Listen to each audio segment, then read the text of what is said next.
quite fantabulous from the deposits of Steinkopf in the Northern Cape of South Africa, a floater formation of quartz.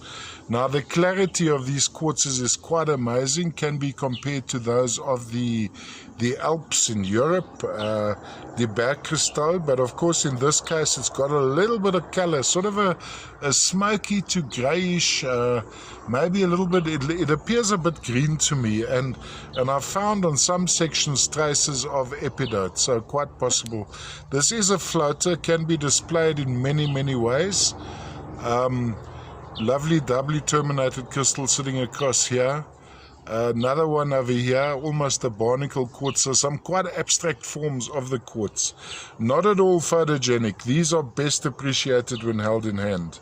All the way from South Africa, about 60 kilometers north of the town of Springbok.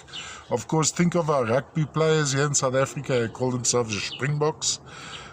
Town of Springbok, we have the little town of Steinkopf, which is about 10 or 20 kilos north of the likes of Naba Peep and Oak Keep and Concordia and various of the famous old copper deposits in South Africa. I think they used to trade with the likes of Jan van Riebeeck back in the day. Lovely piece. And a good size. I think dimension here we're looking at least 2 inches. Width-wise, taking it on this angle, which would be the narrowest angle, be under 1 inch.